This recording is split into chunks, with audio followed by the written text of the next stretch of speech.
আচ্ছা, গণিত পাঠশালায় তোমাদের স্বাগত।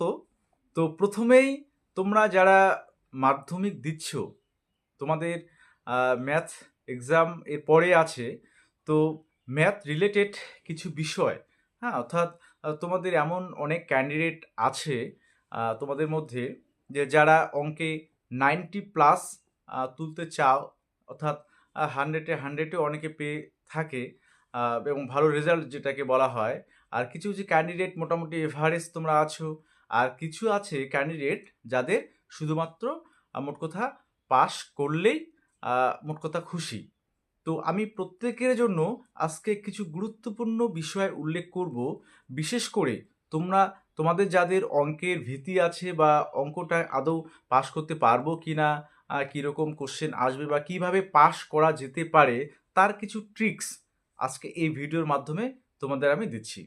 ওকে, অবশ্যই চ্যানেলটা সাবস্ক্রাইব করবে এবং ভিডিওটা একটু শেয়ার করবে। ঠিক আছে, প্রথমেই দেখো তোমাদের যে ম্যাথ কোশ্চেনে তোমাদের যে বিষয়গুলো অঙ্ক পরীক্ষায় থাকে সেটা হচ্ছে প্রথমের দিকের প্রথমের দিকের যে বিষয়গুলো, অর্থাৎ 1 থেকে 4, এই আহ, এক নাম্বার দাগের যে এমসিকিউ টাইপ কোশ্চেন থাকে সেখানে তোমাদের 6টা থাকে।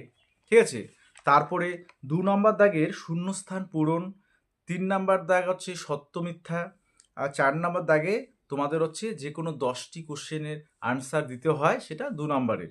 ঠিক আছে, তাহলে সেখানে 20 নম্বর। এই যে এই বিষয়গুলো আমি আগে বলে নেই যে তোমাদের এক 1, 2, 3, 4 এই দাগের যে অঙ্কগুলো থাকবে, তোমরা একদম উত্তরপত্রের প্রথমের দিকেই রাখবে। হ্যাঁ, সেটা সিকোয়েন্স অনুযায়ী, অর্থাৎ 1 নম্বর দাগের কোশ্চেনগুলোর আনসার প্রথমের দিকে দেবে।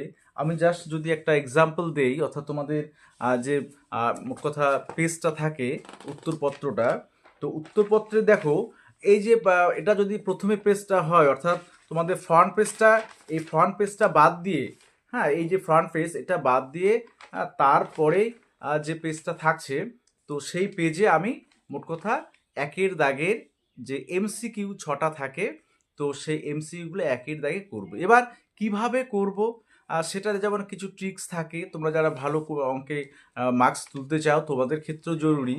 তো এমনিতে মানে যে নিয়মটা ফলো করা হয় যে মোট কথা তোমার হচ্ছে এই মাঝ বরাবর থেকে একটু মোট কথা বাঁ দিকে তোমরা একটু দাগ টেনে দেবে। ঠিক আছে, তোমাদের আনসারগুলো সাপোজ যে তোমাদের 1-এর দাগের দেখা গেল রোমান হরফে যে আই থাকে, তো সেক্ষেত্রে তোমাদের নাম্বারিংটা এখানে করে নিলে, করে নেওয়ার পরে তোমাদের আনসারটা কি হবে, অর্থাৎ কোন অপশানটা হবে, যেহেতু এমসিকিউ বেসড। যদি এ অপশান হয় তাহলে 1-এর দাগের আই দিয়ে, অর্থাৎ তোমাদের রোমান হরফের 1 দিয়ে সেটা এটা লিখবে, যে 1-এর দাগে এ আনসার হলো, এবং আনসারটা সেখানে লিখে দিবে। আনসার যেটা থাকছে, এর দাগে যেটা থাকছে সেটা লিখে দিলে। আচ্ছা, এবার রাফ ওয়ার্ক করার জন্য, অর্থাৎ রাফ ওয়ার্ক বলতে তোমার যদি এই ম্যাথটা করতে গিয়ে, এই এমসিটা করতে গিয়ে কিছু ক্যালকুলেশান বা কিছু লিখতে হয়, তো এই যে তুমি দাগটা দিয়ে রাখছো তার ডান দিকে সেটা তুমি করবে। ঠিক আছে, অবশ্যই সেখানে কিন্তু কোনো মোট কথা যে রাফ ওয়ার্ক বলে কেটে দিলাম সেটা না, আমি জাস্ট ক্যালকুলেশনটা ছোট্ট করে সেখানে দেখিয়ে দিতে পারবো। ঠিক আছে, এটা কিন্তু সব থেকে বেস্ট উপায়।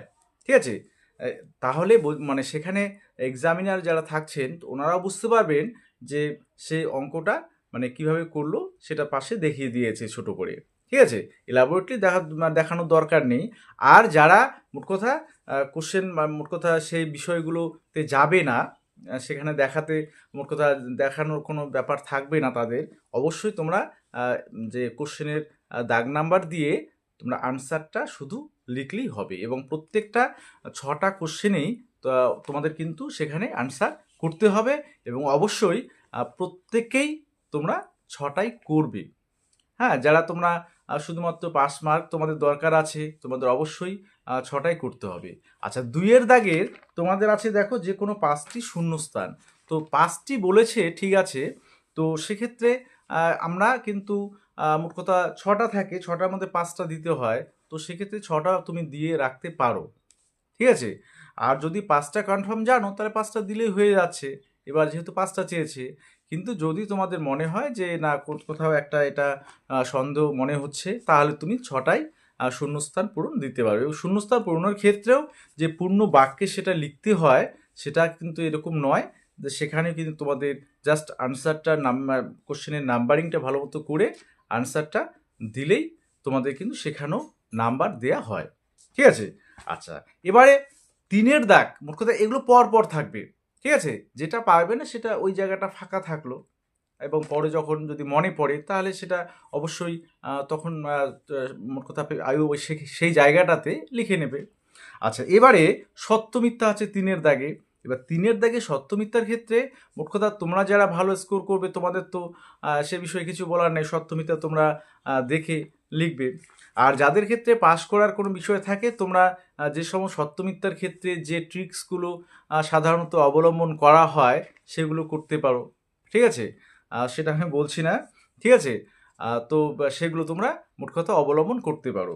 আচ্ছা, তাহলে অবশ্যই তোমাদের সেখানে কিন্তু 2টো বা 3টে আনসার ঠিক হওয়ার সম্ভাবনা থাকছে। তাহলে যদি 3টে ঠিক হয় তাহলে সেখানে 3 নাম্বার তুমি পেয়ে যাচ্ছ। আচ্ছা, এবারে 4-এর দাগে, 4-এর দাগে দেখবে 2 নাম্বারই যেহেতু তোমাকে কিছুটা মোট কথা দেখিয়ে দিতে হবে অঙ্কটা কষে। তো সেক্ষেত্রে যদি তোমরা অবশ্যই পারো, যারা মোট কথা যাদের পাস করার চিন্তাভাবনা আছে, যে পাস করলেই মোটামুটি হয়ে যাবে, তো সেক্ষেত্রে তোমরা মানে যতগুলোই পারো না কেন মোট কথা করে দিতে হবে।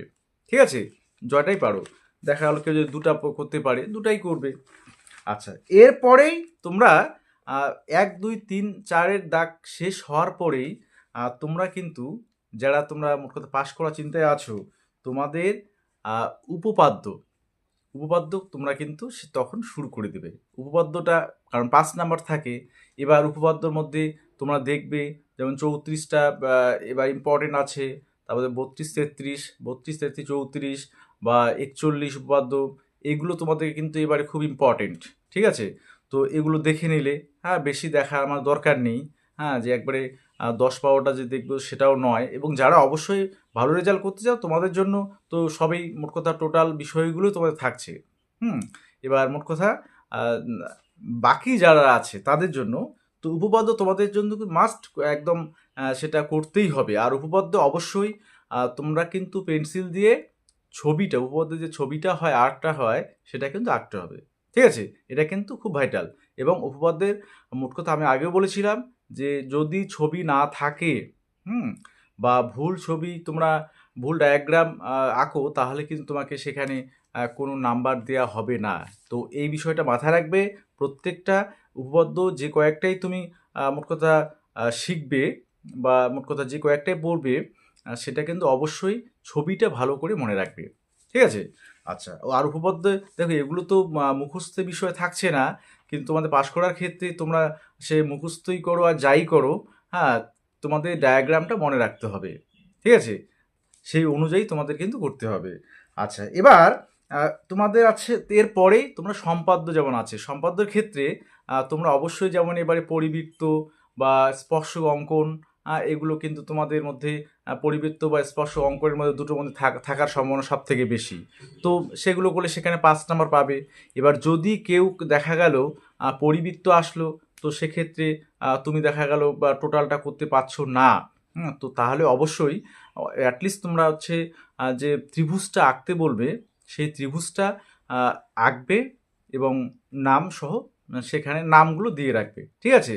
তো সেটুকু দিলেও কিন্তু তোমাকে সেখানে পার্ট মার্কিং যেহেতু আছে, পার্ট মার্কিংয়ে তুমি কিন্তু কিছু নম্বর পাবে। ঠিক আছে? এটা কিন্তু খুব ভাইটাল তোমাদের পাস করার ক্ষেত্রে। আচ্ছা, তারপরে যে বিষয়টা তোমরা চলে যাবে রাশিবিজ্ঞানে। আচ্ছা, রাশিবিজ্ঞানে 3টে মোট কথা থাকে, 3টে কোশ্চেনের মধ্যে 2টো দিতে হয়। তো রাশিবিজ্ঞানের মধ্যে তোমাদের গড়, সংখ্যাগুরু মান, মধ্যমা, তোমরা এই 3টাই মানে ভালো করে করবে। ঠিক আছে? তাহলে রাশিবিজ্ঞান যদি গড় আসে, এবার যদি কোনো পদ্ধতির কথা উল্লেখ করা না থাকে, তোমার যে পদ্ধতিটা গড়ের ক্ষেত্রে সুবিধাজনক মনে হয় সেটা দিয়ে গড় নির্ণয় করলে। ঠিক আছে? অবশ্যই কিন্তু সূত্র অর্থাৎ গড় নির্ণয়ের যে সূত্রগুলো সেগুলো মনে রাখতে হবে। ঠিক আছে? যে পদ্ধতিটা তুমি করবে সেই একটা পদ্ধতি জানলেই হবে। সাধারণত নির্দিষ্ট করে কিন্তু পদ্ধতির উল্লেখ থাকে না সাধারণত। তো যদি উল্লেখ করা থাকে সেক্ষেত্রে তোমাকে কিন্তু সেই পদ্ধতিতে করতে হবে গড়। আচ্ছা, এবার মধ্যমা সূত্রটা মনে রাখবে। আর হচ্ছে সংখ্যাগুরু মান, যেটা একদমই সহজ, সংখ্যাগুরু মান। তো এই ৩টা করলেই তোমাদের ওজাইফ সে বিষয়টা তোমরা যাবে না। কারণ ওজাইফে একটু মোট কথা যে গ্রাফ থাকে সেটা আবার তোমাদের একটা ঝামেলা হয়ে যেতে পারে। তো সেক্ষেত্রে অবশ্যই তোমাদের কিন্তু গড়, মধ্যমা আর হচ্ছে সংখ্যাগুরু মান এই ৩টা করবে। ৩টার মধ্যে ২টো পেয়ে যাবে, তাহলে তোমাদের এখানে কিন্তু পাস মার্ক অর্থাৎ 30+ তোমরা কিন্তু তোমাদের পাওয়ার সম্ভাবনা থাকবে। ঠিক আছে? অর্থাৎ অঙ্কে পাস করার একটা টেকনিক। তো আজকের দিনটা তোমরা সেই বিষয়গুলো করবে। ঠিক আছে?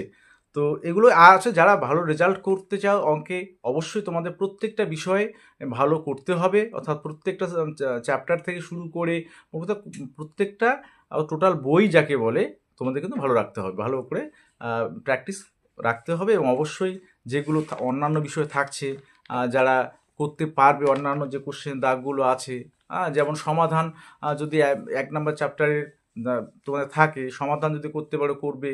হ্যাঁ, বা তোমাদের পরবর্তীতে যদি দেখা গেল দ্বিঘাতকরণী থেকে কোশ্চেন তোমাদের সহজ যদি থাকে তাহলে সেটাও করে নিতে পারো। এইভাবে তোমাদের কিন্তু মার্কস তোমাদের মানে বাড়তে পারে এই মোট কথা সহজ সহজ বিষয়গুলো অবলম্বন করে এবং এগুলো প্র্যাকটিস করে। ঠিক আছে? তো এটুকুই তোমাদের। অবশ্যই পরীক্ষা ভালো হবে আশা করি। সবার জন্য আগাম শুভেচ্ছা থাকছে।